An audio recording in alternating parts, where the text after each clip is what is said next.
There is a word in Japanese that the English language doesn't have a clean translation for. The word is amae. It was first formally described and analyzed by the Japanese psychiatrist Takeo Doi in the 1960s and 70s. Doi spent the latter part of his career trying to explain to Western audiences why this concept was not just a cultural curiosity, but a fundamental organizing principle of Japanese psychological life, and perhaps a key to understanding something that Western psychology had been circling without quite naming. The closest English approximation is something like the deep expectation of being understood and cared for without having to ask. Not the hope that someone might help you, not gratitude when they do. The prior expectation, the baseline assumption that your needs are known before you voice them, and that the person you're with will act on that knowledge. In adult life, amae can manifest in many ways. In the unspoken attunement between close friends, in the way a long-married couple anticipates each other's sisters, in the kind of unconditional care that defines the best versions of family. Western observers often read it as dependency or as an absence of individual boundaries. Doi spent years arguing that this reading misses the point. But where amae has its most profound and biologically consequential expression is in the relationship between a Japanese mother and her newborn infant. In understanding what amae means in that specific context, what it requires of the caregiver, what it does to the developing nervous system of the baby, goes a long way toward explaining a set of outcomes that have shown up consistently in the research on Japanese infants for decades. They cry less, they sleep more, and by multiple measures, they carry less chronic stress. These are not separate findings that happen to share a demographic. They are three expressions of the same underlying biology, and that biology begins in the first days of life. Let's start with the crying, because the numbers are striking enough to anchor the rest.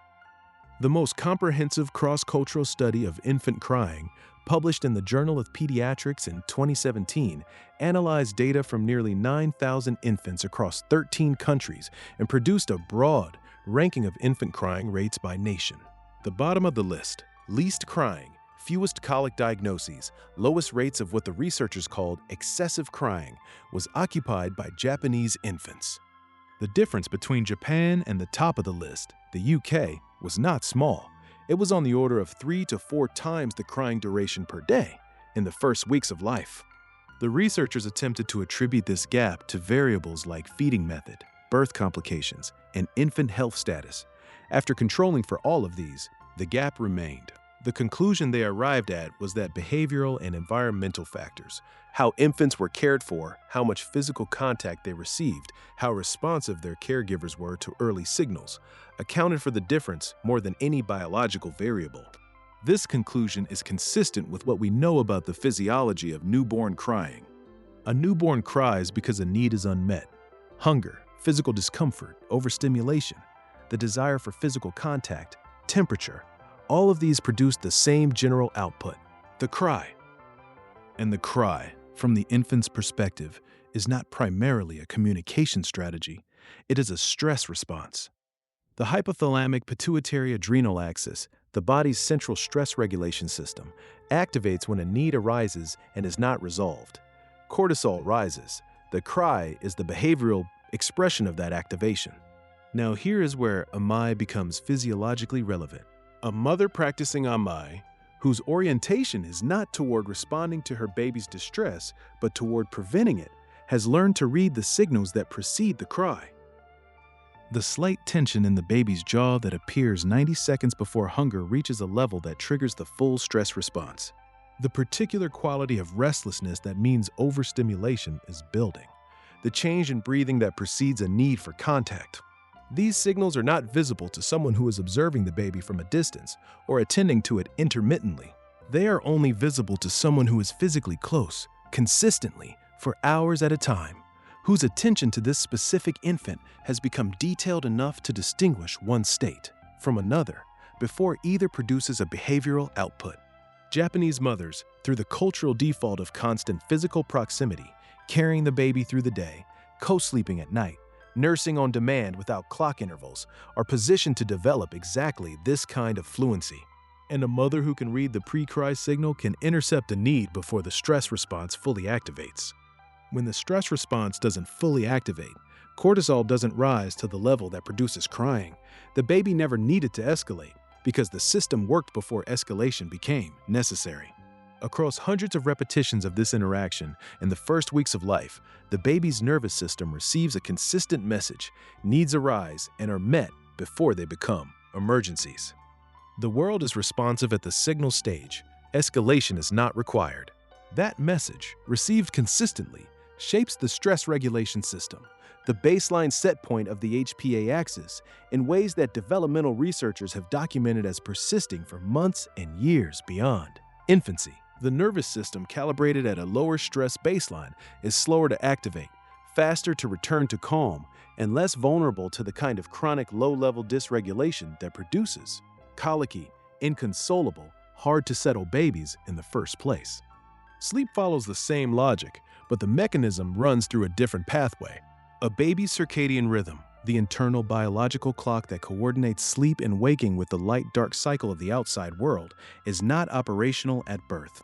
The suprachiasmatic nucleus, the brain structure responsible for circadian regulation, develops and calibrates over the first 3 to 4 months of life. During that window, it is almost entirely dependent on environmental inputs to establish a rhythm. Without those inputs, it cannot function. And without a functioning circadian rhythm, sleep is unpredictable, fragmented, and resistant to any kind of schedule. The inputs that matter most are light and cortisol. Light is the primary zeitgeber, the time giver for the circadian clock. Morning exposure to natural light anchors the start of the biological day, which in turn determines when the body will be ready for sleep approximately 14 to 16 hours later. Japanese homes, with their tendency toward large windows and outdoor orientation, tend to create this exposure more reliably than the darkened nurseries that Western sleep advice often recommends for extended periods. Cortisol is the second input, and this is the part that most Western sleep discussions entirely miss. Cortisol follows its own circadian rhythm, rising in the morning to support alertness and energy, declining through the day, and reaching its lowest point in the evening to allow the rise of melatonin that precedes sleep. But this cortisol rhythm depends on the overall baseline cortisol level to function correctly. In a baby with a chronically elevated cortisol baseline, a baby whose nervous system has been spending significant daily time in stress activation because needs are not met quickly enough, or because the environment is overstimulating, or because physical contact is insufficient, the evening decline in cortisol is blunted. Cortisol stays higher in the hours that should belong to melatonin, and without the cortisol decline, melatonin doesn't rise cleanly, and without melatonin, sleep onset is delayed, fragmented, and easily disrupted. This is the physiological mechanism behind the pattern that Western parents know as overtired baby who can't sleep. It's not a paradox. It's a cortisol profile that has been dysregulated by cumulative daytime stress activation, and it prevents the hormonal transition to sleep from occurring normally. Japanese babies sleep better not because their mothers have better sleep training techniques. They sleep better because their daytime cortisol profiles are lower, because the constant physical proximity, the responsive feeding, the low stimulation environments, and the amae orientation of the primary caregiver produce a nervous system that spends less of the day in activation, and is therefore able to complete the evening hormonal transition to sleep more easily. This also explains one of the more counterintuitive findings in infant sleep research. Babies who receive more physical contact and more responsive care in the day, which one might expect to produce more wakeful, spoiled babies, actually show more consolidated sleep at night in the first year than babies managed with more independence-focused care. The data runs against the intuition most Western parents have been given, and it runs against it consistently. The stress piece, the third element, is in some ways just the broader framing of everything above, but it's worth naming separately because it has the most far-reaching long-term development. Stress, in the context of early infancy, is not just a feeling state. It is a physiological condition with organizational effects on developing systems. The stress regulation system, the immune system, the gut, the developing neural architecture of the limbic system and prefrontal cortex, all of these are shaped in ways that have lasting functional consequences by the average level of stress activation the infant's biology experiences across the first year. A 2020 longitudinal study from the Harvard Center on the Developing Child followed infants whose early care environment was coded for caregiver responsiveness, physical contact, and environmental complexity, and tracked outcomes through age 7. Infants in high responsiveness, high contact environments showed, at age 7, measurably better performance on executive function measures, lower rates of anxiety and behavior problems, stronger immune markers, and lower resting cortisol compared to peers whose early environments had scored lower on responsiveness and contact. The first year of life is not the only year that matters, but the organizational effects of that year on the stress regulation system, the immune system, and the developing prefrontal cortex are disproportionate. What is built, or damaged, or left undeveloped during that window requires significantly more work to address later. Japanese infant care, through amae as its organizing orientation, produces an infant whose stress load across the first year is lower than the population norm in most Western countries. Not because it is without challenges or because Japanese parents are immune to the difficulties of early parenthood, but because the structural features of how it organizes the caregiving relationship, constant proximity, anticipatory responsiveness, low stimulation environments, nursing on demand, happen to produce the physiological conditions that the developing nervous system is most able to use well. The result, lower crying rates, more consolidated sleep, lower stress markers, is not the product of a technique. It's the predictable biological output of an environment that fits what the infant nervous system actually needs. What does any of this mean practically for a parent in a Western context trying to apply it without restructuring their entire life?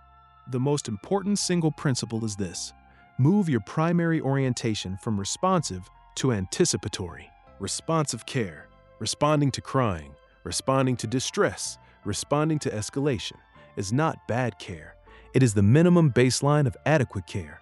But anticipatory care, reading the pre-cry signal, intercepting the need before it becomes distress, positioning yourself to prevent the activation of the stress response rather than to soothe it afterward, is what Japanese caregiving is organized around, and it produces different biology. This requires physical proximity. You cannot read pre-cry signals from another room. You cannot develop fluency in your baby's language without hours of close, attentive observation. Carry the baby more. Sleep near the baby, where safely possible. Be physically present at the times of day when stress peaks are most common: the late afternoon, the transition toward evening, the early waking hours. The second principle, simplify the environment. The overstimulation load that many Western nurseries and play spaces place on the infant nervous system is not benign. Reduce the number of devices producing light, sound, and movement simultaneously. A baby whose sensory environment is manageable is a baby whose nervous system is spending less daily energy on sensory management and more on development. The third principle, feed responsively and early. Not by the clock, not after a set interval, but at the first clear hunger signal. The earlier in the hunger cycle the response comes, the shorter the cortisol activation and the lower the cumulative stress load. In the fourth, resist the cultural narrative that independence, established early, is a gift to your baby. The research on the long-term outcomes of high responsiveness, high contact blow-up, early care, consistently tells a different story. The baby who is held the most, responded to the quickest, and kept closest in the first year does not emerge as a dependent, anxious child. The baby who is held the most, responded to the quickest, and kept closest in the first year emerges as the child whose stress regulation system, executive function, and social-emotional development are most robustly established. Because the nervous system that is given what it needs in the beginning doesn't need to spend the next decade catching up. That's what Japan understood. That's what amae, practiced across generations, was quietly producing, and it's what the developmental research now finally fully confirms.